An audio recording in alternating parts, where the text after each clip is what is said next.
I saying this is unpacking a whole new can of worms? It's because technically, in terms of data privacy, you are not meant to just hoard data and keep data for as long as you feel like it. Privacy laws say you need to get rid of data when you no longer have a reason to process it. Database management is meant to be built into your systems. And so having large data sets, it's becoming more and more of a risk for organizations to keep the data for no a valid reason or no current reason. And so I think this is now giving rise to debates over actually changing the laws again, because the maximum fine is about 2 million Australian dollars. But Optus as an organization, has revenue in the billions of dollars. And so they want something similar to the GDPR, where you can actually fine up to 4% of an organization's revenue when these types of incidents occur. So it's an interesting one that's currently every day there's a new story about it. It's unfolding day by day. Anybody who wants to track data breaches can follow that one and see where we end up. But I'm talking about Australia, but even very close to home, we are also under attacks all the time, unfortunately. South Africa is not immune to cyber attacks, and instead, we're one of the most targeted regions in the world. In one of the latest reports, we were number 3 in terms of the amount of attacks that we receive, which is quite staggering if you really think about it. And so you may wonder, why are we under such attack from cyber criminals? What makes us look like an easy target or like a valuable target from a cyber criminal's perspective? And so if you unpack that question a little bit more, one reason is that we never had comprehensive privacy legislation or cyber crime legislation for a very long time. It's only in the past 12 months that we've actually got this. So on 1 July 2021, the Protection of Personal Information Act came into force. And then on 1 December 2021, we got partial enforcement of the Cybercrimes Cybercrimes Act. And so that's one step in the right direction. However, from an implementation perspective, from an awareness and education perspective, from a practical perspective, we're still far, far away from where we need to be. Therefore, a lot of our data is still sitting vulnerable because it's not adequately protected. And also us as citizens do not even know all of our rights that we have under these privacy laws, and also don't take additional steps to protect our information because we don't understand the value of it, which makes us then look even more enticing to a cyber criminal compared to some other jurisdictions where citizens may be more empowered and educated about protecting their data. So yes, South Africa is a jurisdiction that's under constant attack, and I'm sure you all have had some experience in some way with a cyber attack. It's hitting closer and closer to home all the time. And then if you're looking at the insurance sector as a sector, again, given that the data that stakeholders within the insurance industry hold makes you a very, very enticing and valuable target, because if you just think about the types of information you hold across the board, it's that type of information that the cyber criminal may want. And also in insurance, similar to law, is a trusted profession. And when you have a profession that's built on a kind of a trust base, again, you become you put yourself out there as a target, because you are at risk of being able to be extorted by cyber criminals, because you don't want your customer data to be out in the open. Another interesting development is that because also insurance industry offers cyber insurance to corporates and the like, you obviously have a list of organizations that hold cyber insurance. And one recent development we've noticed with cyber criminals who do their homework is they are trying to identify which companies actually have cyber insurance and are targeting the ones with insurance, because some of the insurance policies pay out the ransom amount. And so therefore they realize they can get an easier payout sometimes from insured victims than uninsured victims. And so if they could first get the information from an insurer or a stakeholder in the insurance value chain that has a list of companies that have this type of insurance, they would then go and target those companies and try to ransom them to try and get a more direct payout. So cyber criminals get smarter and more creative all the time, and this is one development that we've noticed. From a security perspective, some of the kind of, what type of security does the industry need? Well, it needs to be like a bank. In the past, you would think because banks have like financial information, they need to be more secure because, if you hack a bank, you can hack somebody's bank account and steal their money. Well, data is getting to the point now because it's not just about money that's valuable anymore. Even data about personal information, personal data is becoming of increasing value, and therefore, if you hold a lot of valuable data, you need to protect it like a bank, even though it may not be somebody's direct a bank account details. And so whether you're an insurer or within the insurer value chain, a broker or whatever type of stakeholder you are in the value chain, the type of data you're holding will still be a valuable data. So yes, the industry is under attack. Yes, the type of information you hold is wanted and it's lucrative to cyber criminals. And what type of security do you need? You need really, really top class, high end, like a bank type security to protect yourself.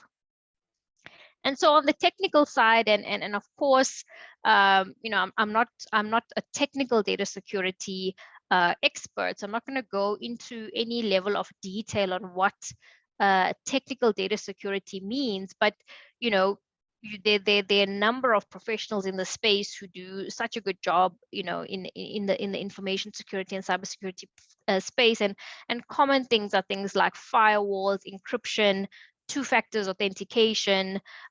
These type of mechanisms are becoming standard practice across the board, just as a baseline to protect yourself. Then, of course, what you should do when it comes to data security. So POPIA is a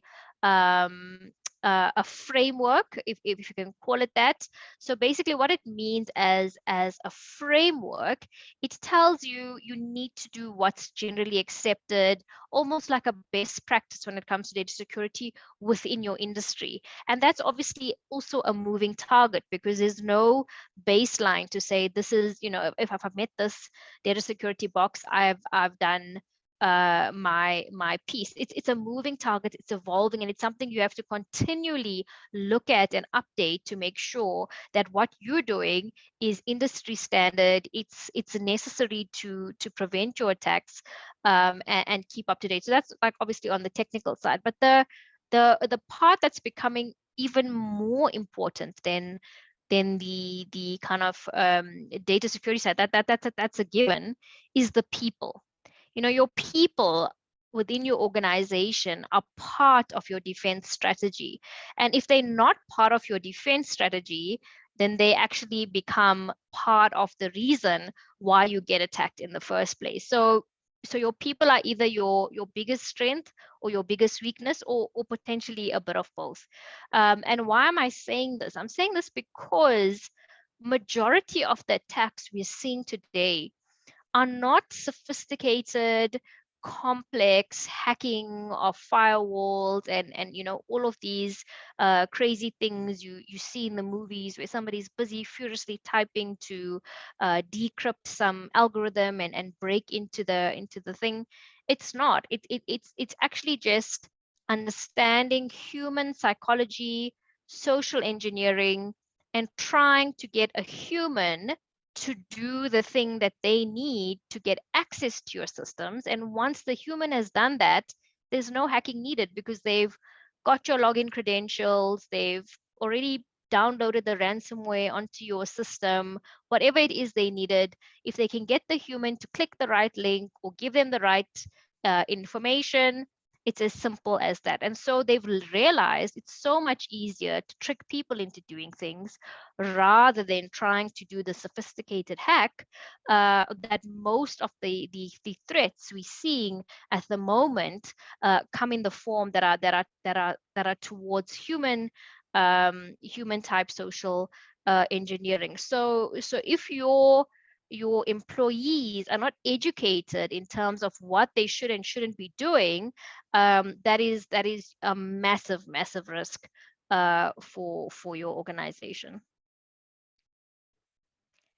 So some types of attacks that we're seeing, and some are obviously more common than others. But sextortion is one, not as common, but something to be mindful of in the world of Tinder and online dating and things like that. What happens is an employee is targeted and approached in a romantic sense, and they build an online relationship with this person, and then solicit maybe intimate pictures of this person.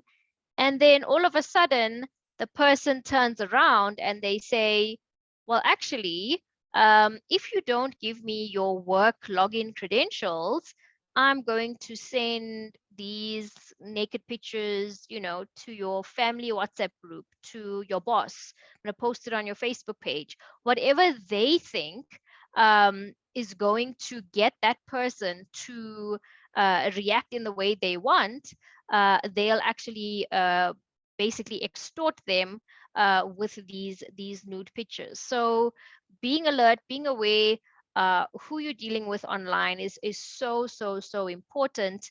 And if your employees get caught up in one of these scams, it becomes very difficult for them to do the right thing because they're just trying to protect their dignity. They don't want their naked pictures out in the public, and they may end up doing something really silly, like giving away their work login credentials, which then gives the cyber threat actor access into your entire environment. It could be something like that. This one is less common, but does happen.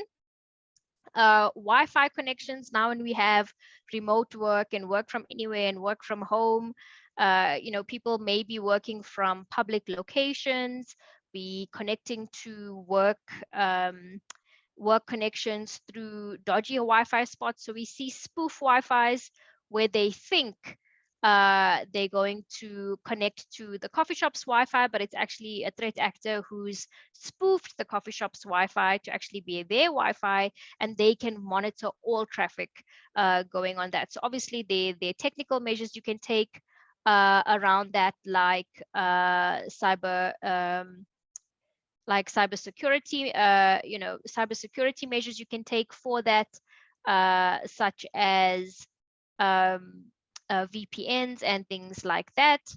But at the end of the day, if you can educate again your employees on steps to take, things to notice for dodgy Wi-Fi and things like that, it does assist in preventing these types of situations. Physical access. Now, physical access is an interesting one, because when we think of data security and these types of security, we're always thinking in the digital sense. We're always thinking about IT. We're always thinking about things like that. But physical access to your premises is also very important.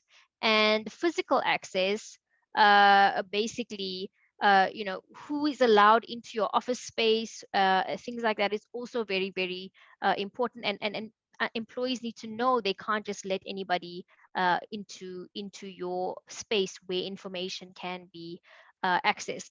And the most important one, of course, is phishing. And I'm sure you've all know what a phishing email is by now, but really need to stress the importance of phishing, because most of the cyber attacks that we come across have phishing, as part of the issue in some way or the other. So I'm going to spend a little bit more time discussing phishing and what we've seen and what to look out for a little bit more. So the most common form of phishing, of course, is email. We're seeing an increase in the amount of email phishing that we get, and we're seeing an increase in the sophistication of the types of emails that we get. And the scary part really with phishing is that it's becoming so sophisticated that even the educated person could even fall for it. So a couple of years ago, you would say, oh, if somebody, they're not too tech savvy, that's why they fell for that phishing email. But we've gone far past that. And so the message I like to get across to people is, don't feel shame, don't feel embarrassed if you fell for a phishing email. It doesn't mean you're not a tech savvy person, you're not a sophisticated person. It just means that these cyber criminals are getting so sophisticated. It's becoming very, very difficult to spot them. And so obviously there's filter mechanisms in place, and as soon as something is identified and these links are identified, it's stopped at a high level if you have the right security. And a lot of organizations now put in buttons where you can just press a button and report a suspicious email to be checked before you click on any links or open any attachments. But anytime it has to do with bank account details or sending of money, you need to double or triple check through a phone call or through different communication methods before acting on a simple email, because it's just too common these days of emails coming from the right email box, but because that person's email box was hacked and the banking details changed, large amounts of money are being paid into wrong bank accounts. So when banking details are involved, you need to triple check using different communication methods before making payments like that. We're seeing some other interesting developments. We're seeing some WhatsApp scams. People are getting approached on their work phone on WhatsApp by somebody purporting to be a WhatsApp support person, and basically saying, if you need to click this link to update your WhatsApp in order to continue using WhatsApp on this phone. And then once you click the link, you end up giving in your login credentials to your phone, and you basically allow that person remote access to all the information on your phone if you click that link from WhatsApp. We're seeing an increase in the amount of phone calls, especially saying that the person is from your bank and your account has been hacked, and this person is there to help you with that hacking incident. And because they instill that fear in you and they call you, you start panicking and trusting everything they're saying, and before you know it, you've given them all your banking details, and they go off and do some transactions on your account. On a social media, we've seen corporate accounts get hacked and starting to DM people, asking for all sorts of things and asking for help. We've seen people hack and then approach other people's friends, getting money, things like that. A lot of hacking happening on social media. So just be always mindful when there are DMs and things like that happening on social media. So how do you defend against phishing? So obviously, as I said, your software and your cybersecurity technical measures is your your baseline, your starting point. But it's not enough, because a lot of these attacks, they are created today. You can't have a software that's in place that's going to prevent that attack if it started today. You know, they kind of 0-day attack. So then how do you have a chance of defending this? Well, the more educated your workforce is in being vigilant, in trying to spot them, in referring anything slightly suspicious for review before acting on it, is better. Empowering them so that they don't feel shame, because what was happening is somebody would have an incident, click on something, get help from IT, but they'd not tell anybody about it because they're just too embarrassed. And then the next person clicks on the same thing because they weren't aware. If we start sharing our stories, start talking about it, have this knowledge sharing, and not feel afraid of it, but rather help the next person to prevent them from falling for something like that and empower them, we notice that, you know, then we start working together to defend this. And then incentivize.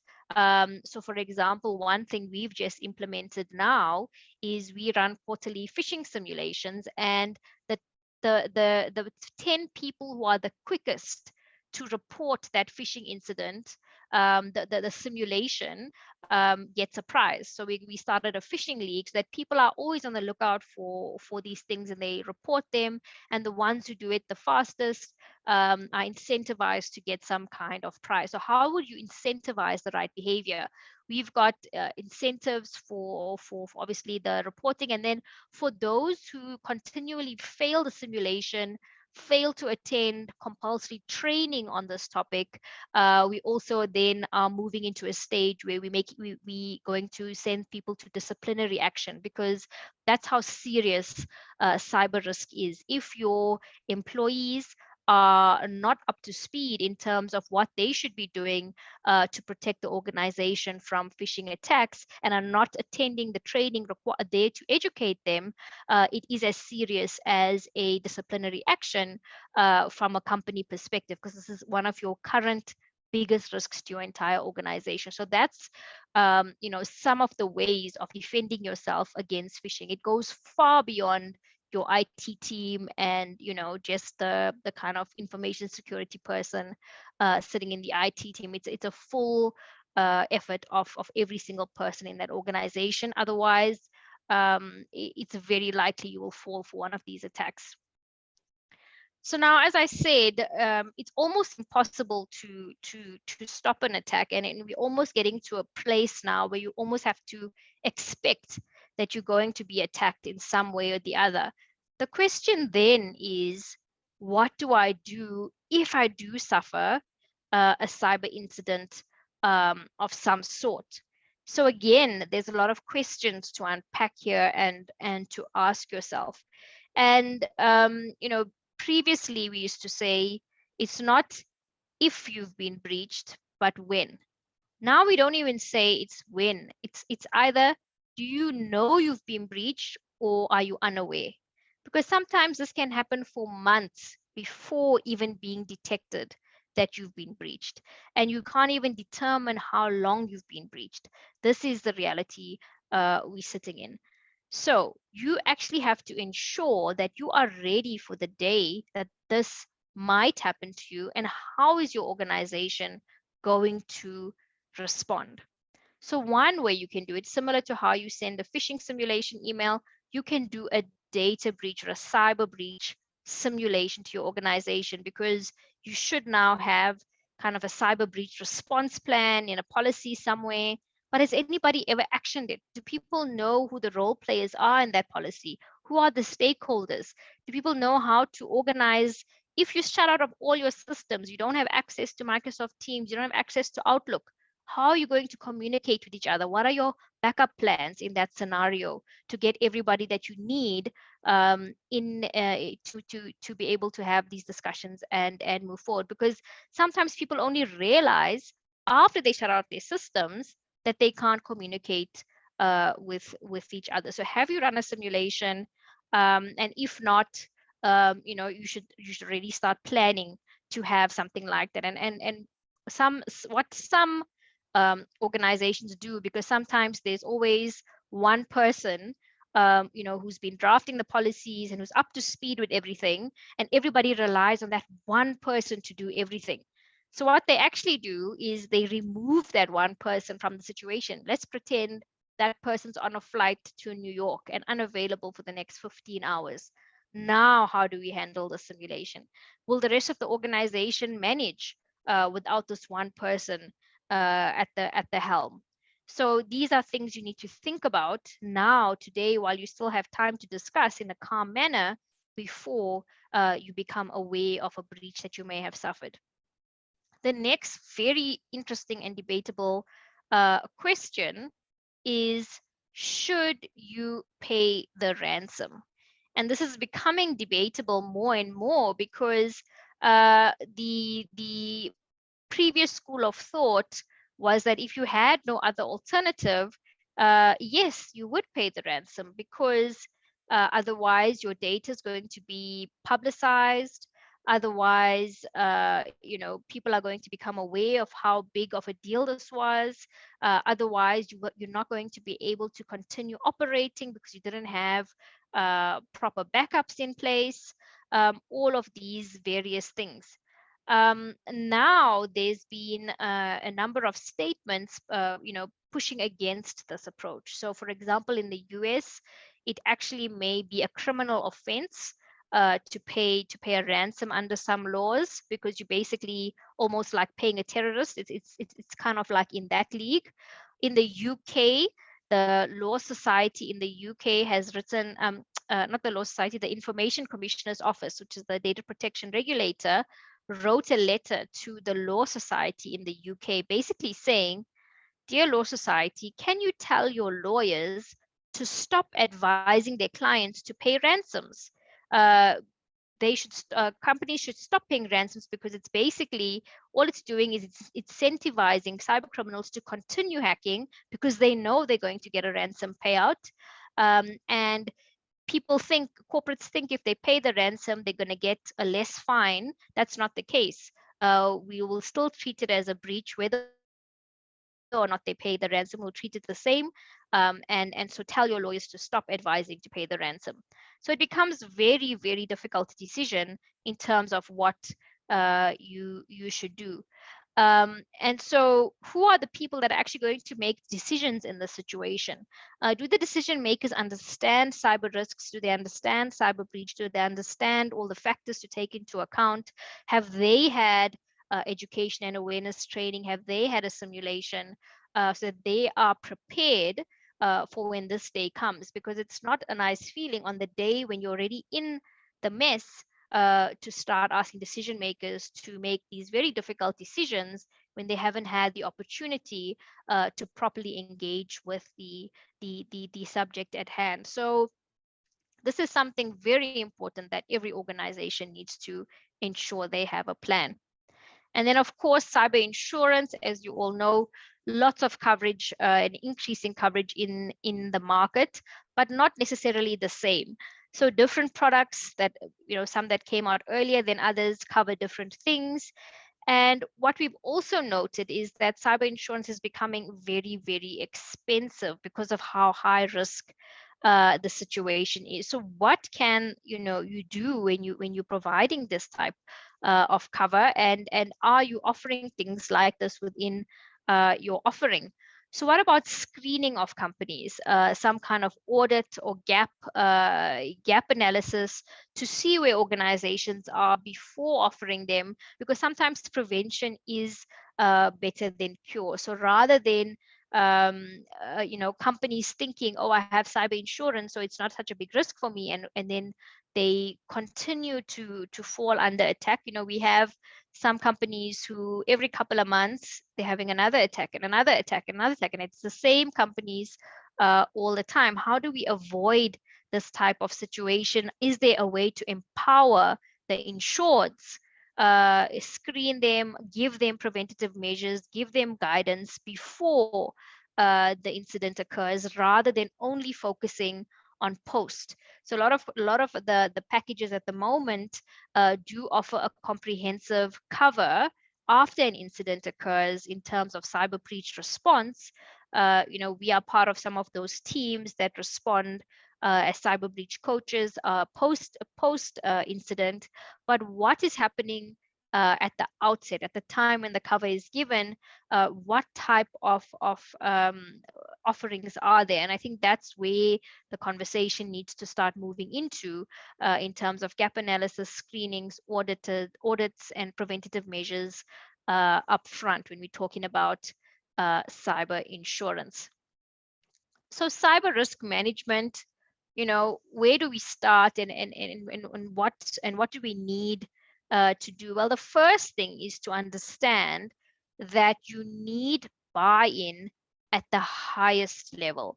So whoever's the most senior person in your organization, is it a board, is it a CEO, is it a management, is it exco, they need to buy into what cyber risk is, and be supportive of any initiatives being run within the business, and also be aware of what's happening.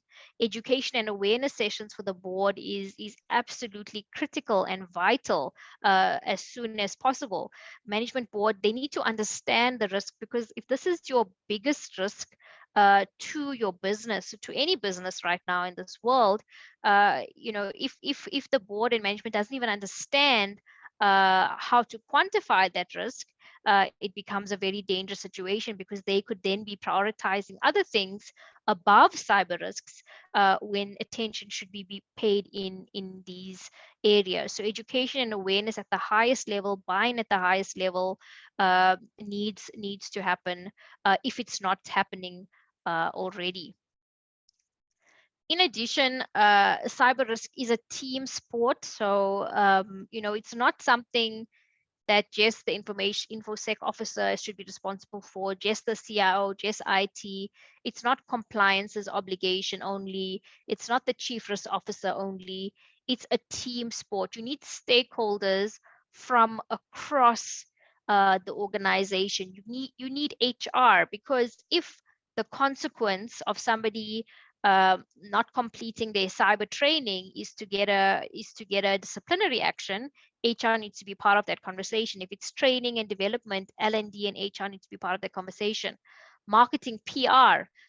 If you are suffering a cyber breach and you need to go to market with messaging, your communications team, your PR team, your marketing team needs to be part of that conversation, and also already have templates created beforehand, that you know how you deal with this issue before it even arises. Obviously, your IT, your cybersecurity, your compliance, your risk, legal, all of these people need to be involved. Executives, or at least a representative, needs to be involved. So it's really a team sport. It requires a breaking down of silos between teams.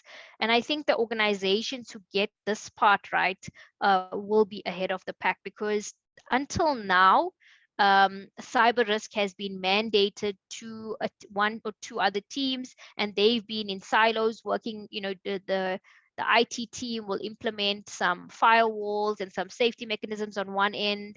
The compliance team will draft some policies on this end, but there's no real working together as an organization in order to really manage cyber risk. So however your company is structured, you will need to figure out what works best for you in that particular situation. But really getting communication across teams and breaking down silos is so vital in combating or managing this very, very big threat. Annual audits and remediation plans. So you need some kind of questionnaire or audit, or something that you can self-assess against. There's a variety of things out there. We've recently used something we adapted from the NIST framework. So the NIST framework is a publicly available document released by the US government, and it's compulsory for US government entities to comply with the NIST cybersecurity framework, and it's kind of optional for everybody else. We created our own internal self-certification questionnaire using some of the principles of the NIST or the controls of the NIST framework, and we'll be using that as an annual audit internally to see where we are, to see if there's any gaps we need to plug, and then put a remediation plan in place to plug those gaps. And as I said, it's not a once-off thing; it's a continual thing, because every year the cyber risk landscape changes, the attack threats, the threat actors change. You know, they went from just email to social media to text to voice. And so by next year, who knows what other types of threats we will be facing, and therefore that's why your type of plans need to also evolve as well. If you stay static, you then become a sitting duck, because the cyber criminals don't stay static. And the interesting thing is, these cyber criminals run like organizations. They've got helplines, they've got FAQ pages. If you've ever been hit by a cyber criminal, you'll get a you'll they'll when they block your systems off, they'll say, if you have any questions, contact us here. Here, look here for our frequently asked questions. And they literally run almost like a help desk to help you pay them the ransom. You don't know how to get Bitcoin, here, we'll teach you how to go and buy Bitcoin so you can pay us the ransom. It's crazy how sophisticated and organized they are, and they are always coming up with new ideas to hack into you. So in order to keep up with them, at least, you have to work together as an organization across the various teams. So that's the most important thing that I really have to say. And as I said, your compliance program or whatever you've done to comply with POPIA, that was your starting point. You have to have all of those things in place and make sure you've complied, but it doesn't just stop there after you've drafted your policies and done your POPI training. Cyber risk is ever evolving, and you have to keep up if you want to stay on top of your game. So that's where I'm at from a presentation. Happy to stay for the rest of the time to take any questions. I think some did come through already. So I'll start a few on the question and answer box in the meantime. Maybe if you're happy for me to jump there. What is the time frame to advise customers that there is a data breach according to SA law? Very good question. So according to SA law, you have to, it says it kind of as soon as reasonably possible, which becomes very difficult because we don't have an actual time frame.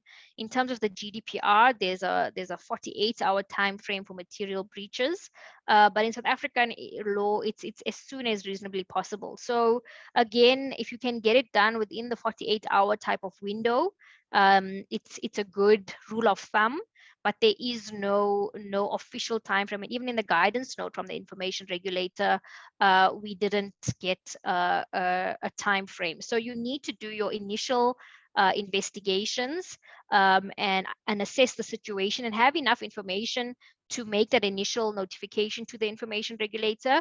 Try to aim for under 48 hours if possible, once you become aware of that breach. But unfortunately, we don't have a timeline.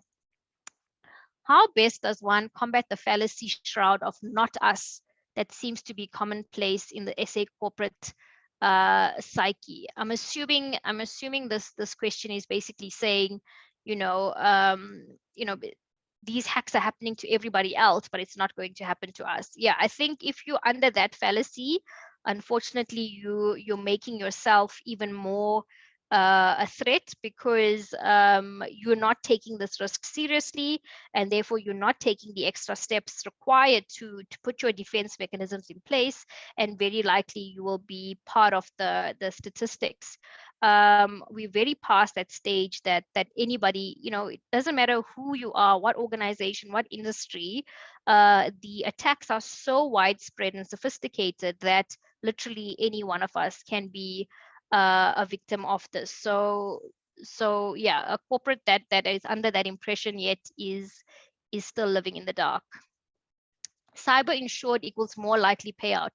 Does this mean that cyber insurance should be treated in the same secretive manner as KNR? I'm assuming KNR is kidnap and ransom is. This is a very interesting question, actually. I haven't thought about this, but Potentially, yes. If you're increasing your risk by people knowing that you're insured for cyber insurance, potentially yes. That if it's less known, you then become less of a risk. So yeah, as I said, I haven't really considered it too much, but the answer might be yes on that one.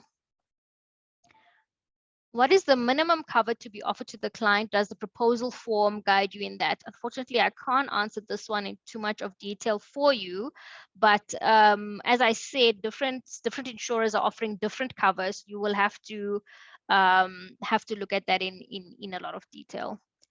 What is the general feeling on Dropbox? Are you safer by utilizing cloud technology, or is this just as vulnerable? Very, very good question. I was reading something earlier about some of the largest fines for hacking, and the one company, their hack was caused by an AWS employee, and that's how they ended up, with this massive hack. That was quite interesting. So, are you safer by utilizing cloud technology? Now, the benefit from a security perspective for cloud is, if you think about it, you as an organization will only be able to spend a certain amount of money on data security spend for your systems, right? However, if you're utilizing a cloud facility, Microsoft, AWS, or whoever else, they've obviously invest a lot more in their security, because they're protecting a lot more data and for a lot more people. So in theory, you should get more protection from using the cloud, because that's how it's set up. However, it's not always that case, and we have seen vulnerabilities from a cloud perspective, and it comes back down to risk assessment. What information are you sharing on Dropbox? Are you comfortable with that information being on Dropbox? Remember, Dropbox, is I would say one of the ones that you would want to use for less valuable information. Maybe you're sharing, your presentation slides with somebody and it's too large and you're using Dropbox. But if it's, very sensitive information, maybe you want to keep it on something that's less of a public type of platform.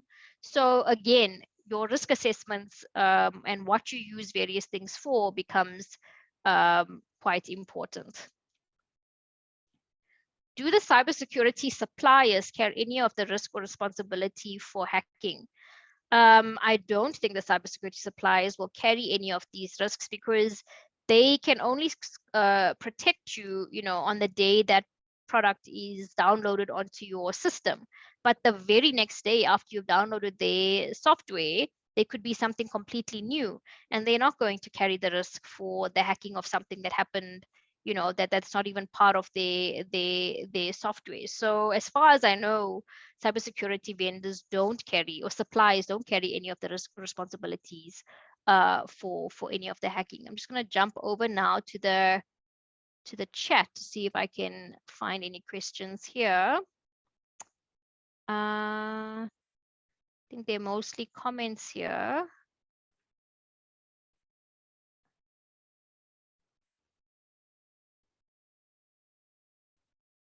Okay, I think they're mostly comments rather than questions here. So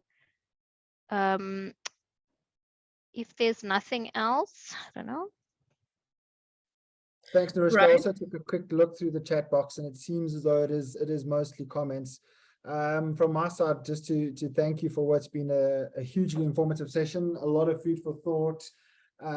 Just looking at the comments in the chat box, I think it's something which has been appreciated by the attendees. Lots of insights. Agreed, it is quite scary. You'll see I'm starting to sprout a lot of gray hair. So the cyber insurance market is definitely not a docile one, but there are a lot of things, as you touched on, that companies can do to better equip themselves. Things like the employee training awareness, looking to implement the right controls, keep those patched, preparing up front, having those preparation sessions and things like that. So yes, it might be nigh on impossible to prevent an incident, but there's a lot of things that companies can do to help mitigate, or at least reduce, the ultimate impact and damages they can suffer if they've thought through these things beforehand. And I think that's kind of the trick, is to try and ensure that you are able to identify and then contain and recover as quickly as possible following an incident. I think maybe just to put it out, if anyone wants to put their hand up and ask any questions that they haven't put in the chat box, we do still have a few minutes left, so happy to pick any of those questions up. Ryan, we've got Benson and John who put their hands up. I'm not sure if they want to ask questions. Benson? John? And maybe while we wait... can you hear me? Yes, we can. Yes. I think it was my mistake. Sorry. All right, Ryan, quickly, just a quick question. One of the things that you offer is the initial response under the general cyber liability cover. And then in the additional covers, you offer that again, and I assume it's an extended initial response cover. Is it a duplication, firstly? And secondly, if it's not a duplication, how long is the extended period on that initial response? Thanks, John. Great question. So the initial response phase cover is, I suppose, easier thought of as a deductible waiver for a period of time. So the policy triggers and responds in exactly the same manner, irrespective of whether you've got that initial response phase cover in place or not. What the initial response phase cover does is it's typically purchased in a time period of either 48 hours or 72 hours, and it pushes out the point at which the deductible becomes applicable. So let's say a client has purchased a 72-hour option. We would trigger, send the teams on site, look to contain and recover the incident as per normal. If all of that was done within a period of, let's say, 70 hours, the costs for the IT emergency response team, the legal guidance, the PR activities would all be covered, and the in accordance with the conditions of terms and conditions of the policy, the deductible wouldn't be applied if it was within 70 hours. If it extended beyond the 72 hours, we would pick up those costs within the first 72 hours, and thereafter the deductible will become applicable to any cost thereafter. So it's really more of a deductible waiver or push out for a period of time, as opposed to a duplication of any coverage.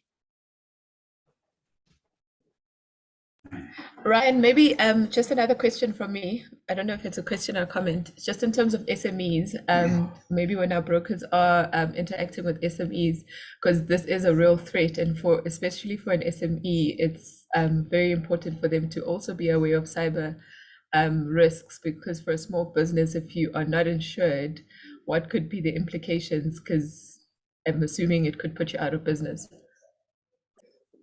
I mean, I think you're right, Trevor. I suppose it is more of a statement than a question, really. So cyber risks are applicable to companies of all shapes and sizes. Yes, you do get hackers of varying levels of sophistication, I suppose you can say. You have some hacking teams or hacking collectives that are a lot more targeted in their approach. So they're going to identify businesses, spend a bit of time, and then compromise those environments. But there's also a lot of attacks which are a lot more automated, where some of these hackers, it's for them a numbers game. So, they'll have engines that are trawling the internet looking for potential vulnerabilities. If they pick those up, they'll try and exploit those, gain access to the environment, and run typically their ransomware campaigns from that, or run phishing campaigns. And for them, the more people they can compromise, the more likely they are to be paid their ransoms. So they're not as selective on who it is that they've targeted, and everyone is really exposed to those sorts of attacks. So you're on the money. SMEs have got same exposures what the large corporates are, and should very much be looking at the same sort of covers, and to a large degree types of controls that some of the larger corporates do. So, employee training and awareness becomes important irrespective of the size of the organization. Things like patching, becomes important irrespective of the size of the organization.